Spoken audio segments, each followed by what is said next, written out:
Romans chapter 12 verse 2 reads, do not be conformed to this world. Very powerful, right? That means do not follow the pattern of the world. Do not follow the standard of the world. Do not follow the thoughts or the way the world thinks. And then he says, but be transformed. That means change the way you think, change the way you behave.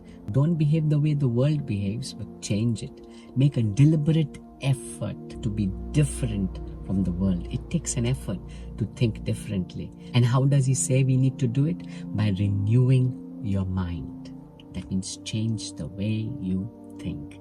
Then he says that you may prove what is that good and acceptable and perfect will of God. When we think about this, we immediately come to that realization that we are all people who seek to do the will of God. We all pray at some point of time in our life or another, God, tell me what is your will. Tell me what you want me to do. Show me, God. Show me your will. Show me your way. Let me know what you want me to do in this circumstance. Well, how do I know what is the will of God? That's many of our questions. But my question to you is, are you one who allows the will of God?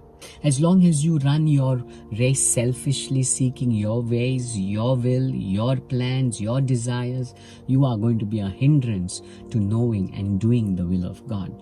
But the moment you lay yourself down, your plans down, you begin to see everything unfold. The word prove there comes from the word dokim adzu. That means to test, to discern, and allow. So when we read this in the light of this definition, we begin to see, do not be conformed to this world, but be transformed by the renewing of your mind, that you may test, discern, and allow what is that good and acceptable and perfect will of God. That you may allow what is that good and perfect and acceptable will of God. That means you need to allow it. How does that happen? Not by following the pattern of the world. You see, the pattern of the world is what? When somebody ill-treats you, you ill-treat them back. If somebody hurts you, you hurt them back. If somebody is troubling you, you seek how you can trouble them back. We normally tend to take vengeance or revenge. That's the pattern of the world. We don't want to forgive. Unforgiveness is a pattern of the world. Jealousy is a pattern of the world. Adultery, pornography, these are things that the world follows. But we make a deliberate choice not to do or react the way the world reacts, but to act the way God would desire me to act.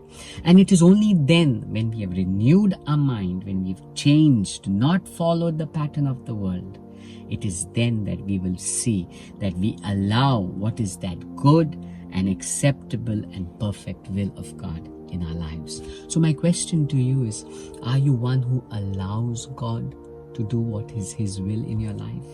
And how do you do that? By not following the pattern of the world, but by following the ways of God, by conforming not to the world, but by renewing your mind according to the word of God. Come on, let me ask that question again. Are you one who allows God to do His will? God bless you.